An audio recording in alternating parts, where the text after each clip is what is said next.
Zimbabwe, a landlocked country located in southern Africa, is a nation that is steeped in a complex history that is characterized by both good and bad. On the one hand, Zimbabwe has a rich cultural heritage that spans over 1,000 years. It is home to several ancient ruins and archaeological sites, including the Great Zimbabwe Ruins, which are believed to be the remains of a medieval city.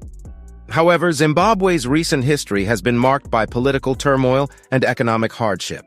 The country gained independence from Britain in 1980, but since then, it has been ruled by a single political party led by Robert Mugabe until 2017. During Mugabe's rule, there were reports of human rights abuses, corruption, and economic mismanagement. The economic situation in Zimbabwe deteriorated significantly during this period, with hyperinflation reaching an all-time high of 79.6 billion% in 2008. The country also faced food and fuel shortages, as well as a brain drain of skilled professionals. However, since Mugabe's ouster in 2017, there have been some positive developments in the country. The new president, Emmerson Mnangagwa, has pledged to address the country's economic challenges and has implemented several reforms such as opening up the economy to foreign investment and introducing a new currency.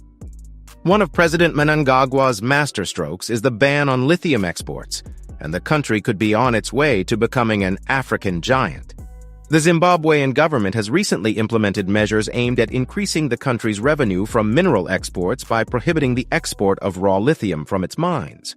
The decision is part of a broader plan to promote value addition and reduce the country's dependence on foreign companies.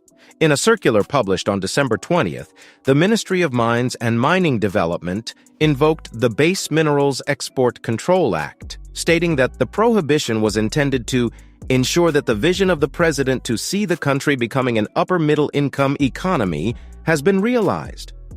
Zimbabwe has been losing billions of dollars in mineral proceeds to smuggling and externalization, with gold being the most smuggled mineral. The government estimates that it has lost $1.8 billion in mineral revenues to South Africa and the United Arab Emirates. Zimbabwe has one of the largest lithium reserves in the world, and with high international demand, it is projected to become one of the largest lithium exporters. The government aims to meet 20% of the world's total demand for lithium when it fully exploits its known lithium resources.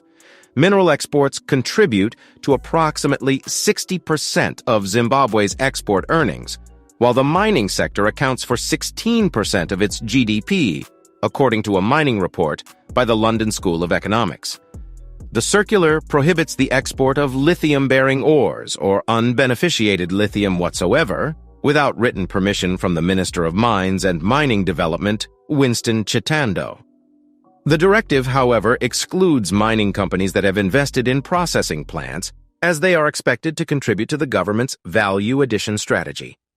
Deputy Mining Minister Polite Kambamura has reiterated the government's stance on the prohibition, noting that it is aimed at promoting the growth of industry in the country. If we continue exporting raw lithium, we will go nowhere. We want to see lithium batteries being developed in the country, he said. The Zimbabwean government's decision to prohibit the export of raw lithium is a bold move towards value addition and the promotion of industrial growth. The move will enable the country to retain the economic benefits of its abundant mineral resources, creating employment and boosting the economy. What pushed the Zimbabwean government into making this decision? Zimbabwe is a nation blessed with vast mineral resources, including one of the largest lithium deposits in Africa. The Bikita mine, located about 308 kilometers south of the capital city of Harare, is the country's largest lithium mine, with reserves of up to 10.8 million tons of lithium ore. This resource has the potential to bring in significant revenue for the country's economy, with the Arcadia lithium mine expected to produce up to 2.5 million tons of lithium ore annually, which could generate up to $3 billion in export earnings.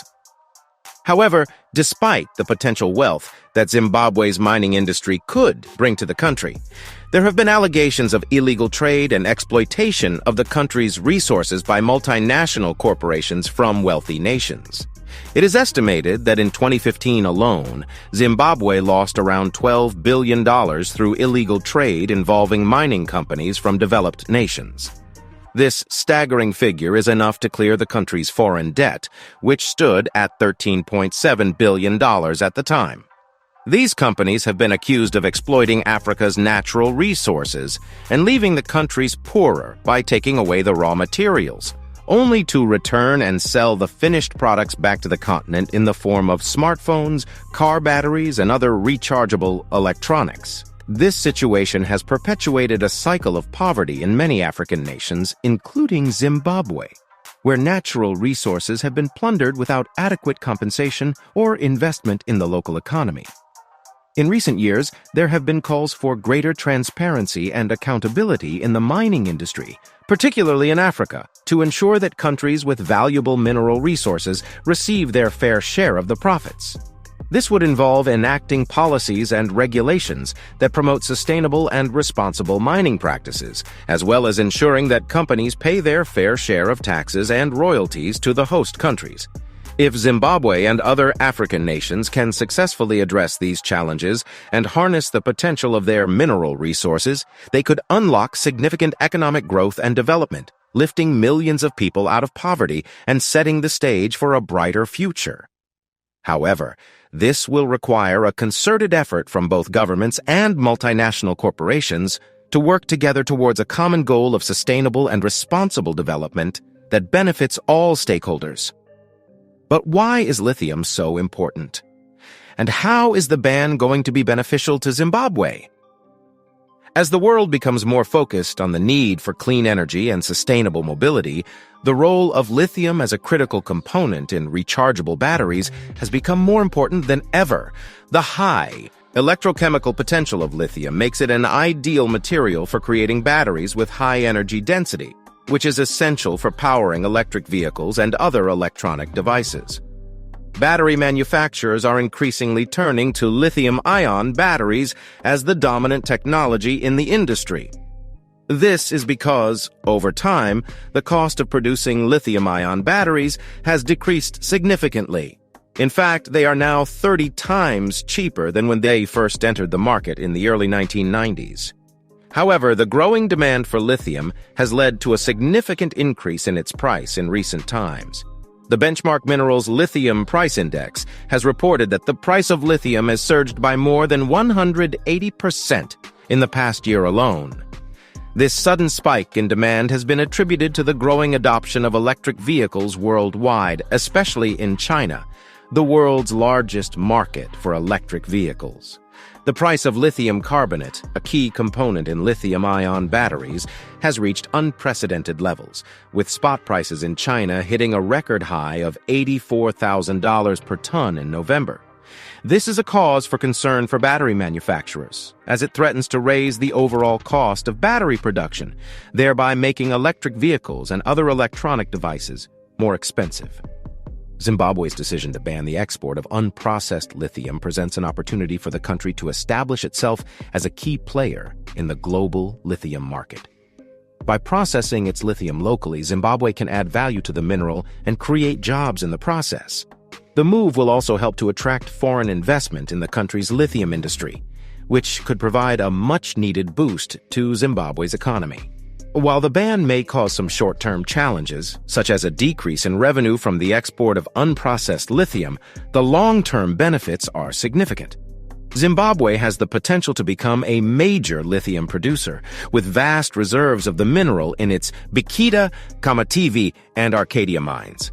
The country has the opportunity to establish itself as a key supplier of lithium to the global market, which could generate significant revenue and create jobs for its citizens. Furthermore, Zimbabwe's decision to process its lithium locally could also have positive environmental impacts. Processing lithium locally would reduce the carbon footprint associated with the transportation of unprocessed lithium, as well as reduce the environmental impact of unregulated mining practices. Zimbabwe's ban on the export of unprocessed lithium is a bold move aimed at boosting the country's economy and establishing itself as a key player in the global lithium market. By processing lithium locally, Zimbabwe can add value to the mineral and create jobs in the process. While there may be some short-term challenges, the long-term benefits are significant and could help to drive sustainable economic growth in the country.